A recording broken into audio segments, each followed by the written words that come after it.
Et qu'est-ce qu'ils disent les gars? Bonjour à tous, j'espère que ça va bien pour vous. On se retrouve pour un nouvel épisode de cette série avec le RWD Molenbeek, la série du coup devenir le meilleur entraîneur possible sur FM. On avait vu ensemble plusieurs épisodes. Dans l'épisode précédent, je vous rappelle, on avait fait une présentation de l'effectif, évaluer un petit peu son effectif, voir les forces, les faiblesses. On avait ensuite, pour moi, du coup, dans la logique, parler du staff, du recrutement du staff, de tout ce qu'on pouvait mettre avec les filtres que je vous ai présentés il y a quelques semaines.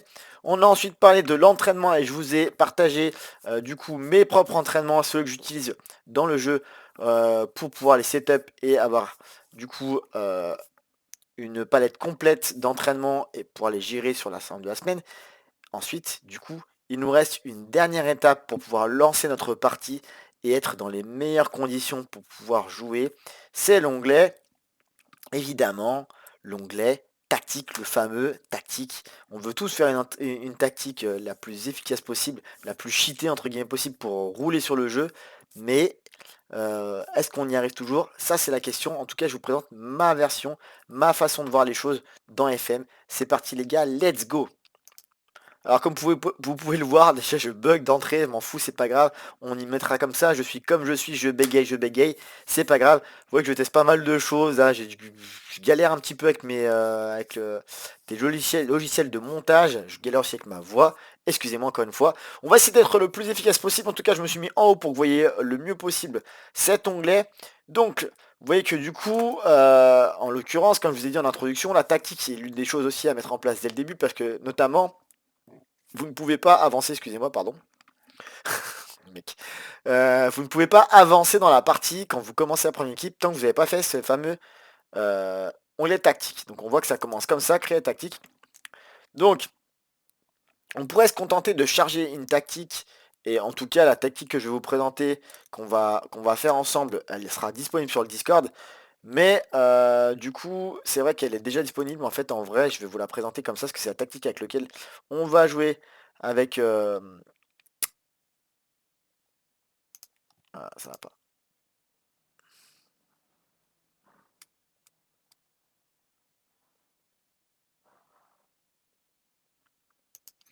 Donc les gars, comme vous pouvez le voir, je teste pas mal de choses dans mes vidéos YouTube. Voilà, donc comment la façon dont j'enregistre, bon, peu importe, c'est un petit détail. Je galère un petit peu avec mon logiciel de montage, mais ça aussi c'est un détail. Voilà, je fais comme ça, j'essaie de faire des rushs efficaces et pas chers, c'est la MAF que je préfère. Mais on y va. Donc comme je vous ai dit précédemment en introduction, la tactique c'est quand même très important puisque vous le voyez quand vous commencez une partie, vous ne pouvez pas avancer dans votre jeu tant que vous n'avez pas commencé à faire l'onglet tactique. Donc c'est pour ça que c'est très important. Je pourrais vous montrer en commençant de zéro, mais la tactique que j'ai fait, je me suis rendu compte que je n'avais pas enregistré précédemment dans des rushs précédents. J'ai fait la tactique sans enregistrer. Une nouvelle tactique que j'ai fait avec le Molenbeek justement. Et que je n'avais pas fait. Donc là du coup j'ai fait un retour en arrière pour pouvoir enregistrer cette vidéo et vous montrer un petit peu comment je procède au niveau de la tactique. Je pourrais donc vous du coup simplement vous chargez la tactique que j'ai fait pour Molenbeek, qui est celle-là, le 4-4-2 diamant, un 4-4-2 que j'ai appelé Shine Bright Like a Diamond, en hommage à Rihanna. Mais en tout cas, c'est la tactique que j'ai faite, et je l'ai faite vraiment, hein, sans trop me jeter des fleurs. Je l'ai faite pour cette partie, mais du coup, en fait, on va faire un petit peu le truc à l'envers, et pour être du coup totalement transparent avec vous, vous allez voir que je la charge, mais on va la faire ensemble, on va la prévoir ensemble, pour vous montrer un petit peu les principes de jeu que je veux mettre en place dans cette tactique. Et du coup, pourquoi je choisis un 4-2-4. euh, Encore une fois, je pourrais simplement télécharger des tactiques qui sont à moi et qui sont disponibles notamment sur le Discord, des tactiques efficaces. Notamment, en début de jeu, mon adjoint me proposait de jouer en 4-2-3-1. Je pourrais donc notamment prendre cette tactique, ce 4-2-3-1 qui, je sais, fonctionne très bien, qui est plutôt une tactique défensive, même si elle va être efficace pour la partie dans laquelle je vais jouer. Mais on va partir de zéro et je vais donc vous montrer donc ce fameux 4-2-4. Enfin, 4-2-4, qu'est-ce que je raconte? Ce 4-4 de diamant. Donc on va créer une nouvelle tactique, on va partir de zéro. On va faire un style de jeu personnalisé et on va donc jouer en 4-4-2 diamant. Voilà. Pourquoi un 4-4-2 diamant? Tout simplement parce que j'avais justement, encore une fois, c'est pour ça que je vous ai montré, j'ai commencé par le 4-2-3-1. On me conseille de jouer en 4-2-3-1 parce que j'ai beaucoup de joueurs qui peuvent jouer à la fois au milieu défensif, j'ai des milieux offensifs de qualité, et j'ai des ailiers internes qui sont plutôt des joueurs qui vont jouer justement à un poste d'ailier intérieur, qui vont jouer plus haut. Moi, je joue un 4-4-2. Pourquoi? Parce que je sais que c'est une tactique qui va être très équilibrée et qui va permettre d'exploiter au mieux, euh, entre guillemets, les failles du jeu. Mais en tout cas, il va exploiter au mieux les qualités et les défauts de mon équipe, puisqu'il va permettre à des joueurs qui sont plutôt ailiers très sur le terrain d'avoir un rôle un peu hybride et de prendre la largeur, d'avoir un numéro 6 qui va être dédié à la récupération et qui va pouvoir se projeter, d'avoir un numéro 10 qui va être dédié à l'animation offensive et qui va pouvoir se projeter, et une ligne de défense qui va plutôt être efficace avec 4 défenseurs. Donc en ce qui me concerne, quand je fais une tactique et que je décide d'un schéma tactique, donc là en l'occurrence ça va être le 4-4 de diamant, je vais essayer du coup à partir de ce moment-là d'adapter pour commencer les rôles de mes joueurs du coup à la tactique, enfin à l'esprit que je veux donner à la tactique, et surtout, c'est bête mais je vais surtout essayer de trouver les rôles qui entre guillemets vont être cheatés pour pouvoir s'adapter et bonifier la tactique. Donc là, le premier rôle qu'on va mettre en avant, ça va être le rôle de gardien.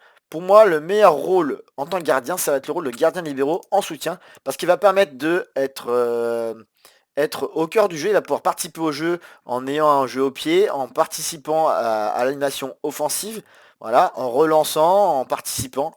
Voilà, donc je pense que c'est le meilleur rôle. Et dans les consignes individuelles, ça va être important d'en mettre dans chaque rôle. On va rien mettre du tout dans le poste de gardien parce que pour moi, je vois pas ce que je peux lui demander de plus à part tacler plus durement. Il va servir à rien pour un gardien de tacler plus durement. Il va peut-être se prendre des rouges, ça sert à rien. Au niveau de la défense centrale pour moi, et c'est le cas depuis 2 opus, le meilleur rôle ça va être défenseur-relanceur. Donc on va prendre 2 défenseurs relanceurs de défense. Et au niveau des consignes individuelles qu'on va leur demander, mon jeu bug, on va leur demander de tacler plus durement pour être dur sur l'homme, de rester excentré lorsque l'équipe a le ballon pour pouvoir justement proposer une solution au gardien et pour repartir. Et le petit truc qui va vraiment faire la différence sur un défenseur central relanceur, ça va être la notion de dribbler plus. Pourquoi? Parce qu'en lui demandant de dribbler plus, si c'est un joueur qui est à l'aise techniquement et qui est capable d'aller prendre l'espace, il va pouvoir aller ici déjà, prendre ses responsabilités et venir s'insérer dans le milieu de terrain et venir progresser, prendre l'espace pour pouvoir justement fixer la défense et proposer des ballons. Donc on va demander ça à nos 2 joueurs. Mais il veut pas. Pourquoi? Je ne sais pas. Lui il est bloqué. Lui il est bloqué. On ne sait pas. Il veut pas. Ok. Passons, c'est pas grave. Au niveau des arrières latéraux, pour moi, plusieurs rôles peuvent être mis en place. Il y a l'arrière latéral, qui est pour moi le plus intéressant, mais on va en reparler tout à l'heure. L'autre rôle qui peut être super bien, ça va être le latéral offensif, qui va du coup se projeter beaucoup plus qu'un latéral entre guillemets normal. Mais il y a des trucs qu'il fait pas et que l'arrière latéral fait, c'est pour ça que je préfère l'arrière latéral. L'autre poste qui peut être vraiment très efficace, c'est latéral offensif complet si vraiment on veut un latéral qui monte, mais là c'est pas intéressant dans mon système de jeu, ce serait contre-productif. Et ça pourrait être aussi un truc très intéressant, mais vous allez voir que du coup la latéral, c'est pour ça que je le kiffe. On pourrait faire latéral intérieur, mais l'avantage qu'a le latéral en soutien, c'est que lui, quand on va dans ses instructions, il a quasiment toutes les consignes individuelles qui sont cochables ou décochables. On peut cliquer sur tout ce qu'on veut.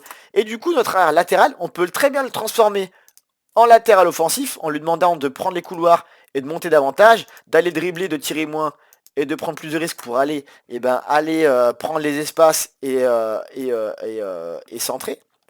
Mais aussi, on peut lui demander tout simplement de se comporter comme un latéral intérieur et d'aller rentrer dans l'axe quand l'équipe a le ballon et d'aller repiquer dans l'axe quand il a le ballon.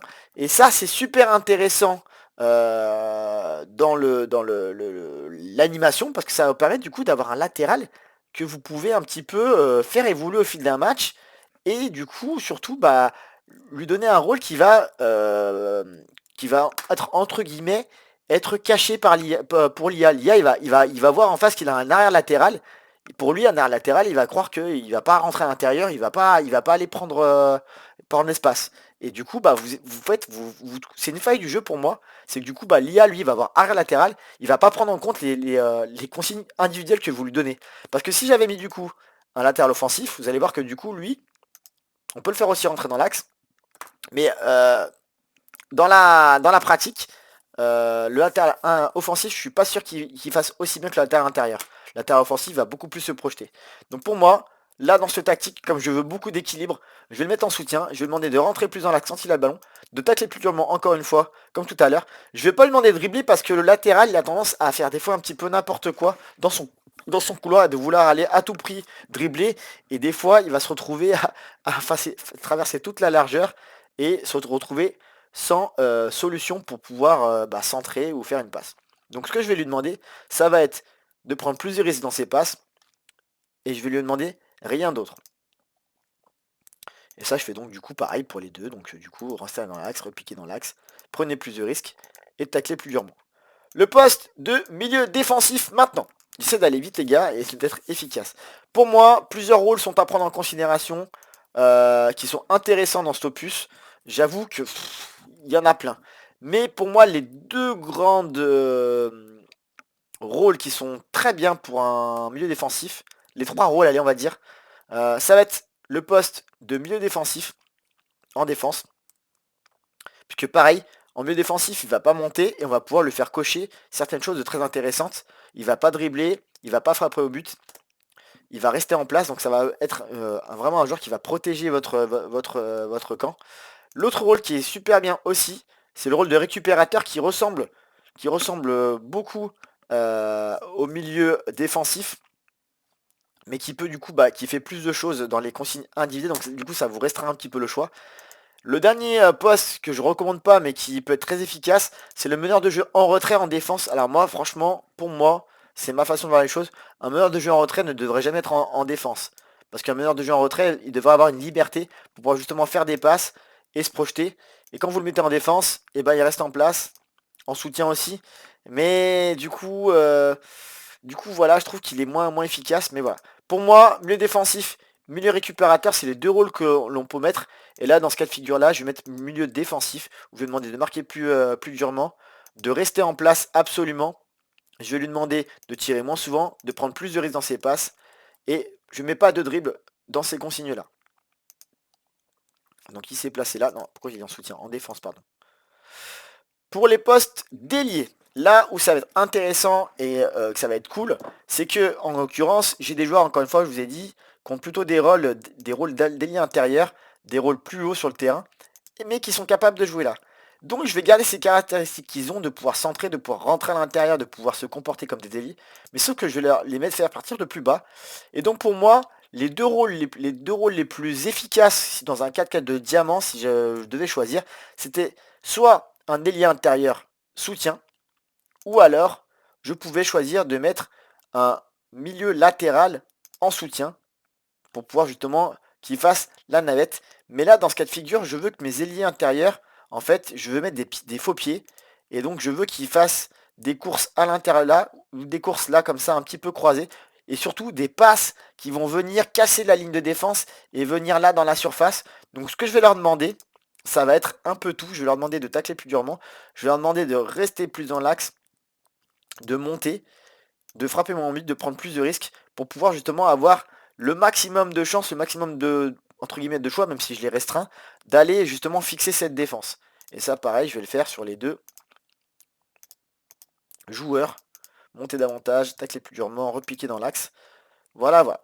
Pour le poste de 10, deux possibilités pour moi qui sont très efficaces, en numéro 10 en tout cas. Ce sera soit un milieu offensif attaque, soit un 9,5 qui est déjà en attaque. Là, en l'occurrence, je vais mettre un milieu offensif attaque pour lui permettre de faire un petit peu tout ce qu'il a envie, de prendre les espaces, de décrocher et surtout du coup de dribbler et de prendre des risques dans ses passes pour pouvoir apporter du déséquilibre dans ses lignes d'attaque. Et ça va permettre d'être très efficace. Pour les postes d'attaquant, il y a un truc que j'ai découvert dans cet opus et que du coup je me mets depuis plusieurs tactiques, c'est que je veux prendre deux attaquants avancés dans cette tactique, mais là où est la surprise du chef, c'est qu'en consigne individuelle, je ne devais mettre que la consigne de tacler plus durement, je ne devais rien mettre d'autre, même si dans certains opus, on aurait envie de mettre dribbler plus, tirer moins souvent et prenez plus de risques pour que du coup forcer l'attaquant à être dans l'efficacité et marquer des buts. J'ai remarqué qu'en ne mettant rien, l'attaquant reste quand même libre de ses choix et reste quand même assez efficace. Donc dans mes deux attaquants, je ne vais rien mettre du tout. Juste tacler plus durement pour qu'il soit dur sur l'homme. Et je vais pouvoir m'attaquer à la mentalité de mon équipe, puisque j'ai déjà fait tout mon setup de mes postes. Au niveau de la mentalité, je vais garder une mentalité équilibrée, même si, pour moi, dans cet opus, l'idée, c'est de s'adapter à l'adversaire. C'est-à-dire que, dans l'idée, il faut se mettre en équilibré, mais si vous êtes dans un match où vous savez que vous allez être favori, ultra favori, que vous allez dominer, on va peut-être passer en positif, voire en offensif. Et dans un match où ça va être plus compliqué, plus difficile, où vous allez être mené, peut-être passer en prudent, parce que le prudent, franchement, sur cet opus, je trouve qu'il est très efficace et il permet quand même d'avoir un certain équilibre pour pas se prendre des vagues et contrer l'adversaire de manière efficace. Donc on va garder en équilibré. Avec le ballon, on va suivre des choses que je fais tout le temps, c'est-à-dire que je demande des passes plus courtes et un rythme très élevé. On va demander à mes joueurs de concentrer le jeu sur les côtés pour éviter l'axe parce qu'on sait qu'on va être en infériorité numérique à chaque fois qu'on va jouer contre un adversaire. L'adversaire est en 4-2-3-1, il y aura plus de monde ici. En 4-3-3, il y aura plus de monde ici, etc., etc. Et je vais aussi demander de dédoubler sur les côtés pour que mes latéraux, même s'ils rentrent à l'intérieur, puissent aussi avoir la possibilité de venir proposer dans le dos ou alors si de combiner avec les latéraux pour que ce soit l'ailier qui vient dédoubler. Je vais leur demander de centrer à ras de terre, de jouer, de prendre la défense de vitesse, pardon. Et l'autre truc qui est intéressant dans une tactique, si vous apportez de l'équilibre et que vous voulez que votre équipe soit pas trop désordonnée, ce que je conseille, c'est de mettre, soyez plus disciplinés pour que les joueurs appliquent au mieux les consignes que vous leur avez données et que vous leur avez mis sur le terrain. La transition aussi, c'est quelque chose que je fais tout le temps. Contre-pressing, contrer pour être efficace et envoyer des contres qui vont faire mal à l'adversaire. Des longues relances à la main pour que le gardien ait le choix entre toutes ces relances-là, que ce soit sur les ailes, sur les défenseurs. Et au niveau de son bloc, on va prendre un bloc qui est un peu plus haut, pardon, qui est normal. Quoi je dis, et un pressing haut, je confonds les deux. Et par contre, au niveau du pressing, on va leur demander de faire un gros pressing sur les défenseurs. Pour moi, là, on touche plus à rien, on change pas. Même si j'ai envie de dire que j'ai un déficit dans l'axe, si je ferais presser vers l'axe, même si j'ai de la densité, ça va faire de la merde. Donc on va laisser comme ça. Et donc du coup, voilà, j'ai ma tactique qui est prête. Je suis prête à la mettre en place et à la faire valider pour qu'on soit efficace sur le terrain. Mais on pouvait le faire, j'aurais pu le faire sur un autre schéma tactique. Et du coup, en fonction des rôles qui sont pour moi les plus intéressants, c'est de trouver ce que je veux faire. Là, l'idée dans cette tactique, encore une fois, c'est d'avoir une grosse densité de joueurs dans l'axe, même si pour l'instant, ils sont plutôt excentrés, mais c'est justement de contrer un petit peu l'idée de l'IA, de lui faire croire qu'on va jouer sur les côtés, qu'on va écarter, qu'on va prendre la largeur, mais en fait de concentrer l'axe. C'est aussi pour ça que du coup, en largeur du jeu offensif, je peux soit mettre normal, soit mettre plutôt axial, mais là on va laisser en normal pour laisser la liberté aux joueurs. Et l'idée c'est surtout du coup d'avoir un équilibre. Mon milieu offensif va très bien pouvoir se placer là, mais aussi se mettre là, puisque c'est un milieu offensif. Mon milieu défensif va pouvoir couvrir mes défenseurs. Mes latéraux vont pouvoir à la possession venir rentrer à l'intérieur. Mes ailiers intérieurs vont aussi pouvoir rentrer apporter du soutien à mon milieu offensif et envoyer des ballons dans l'axe ici. Et mes deux attaquants, il faut que ce soit des tueurs pour qu'ils marquent des buts.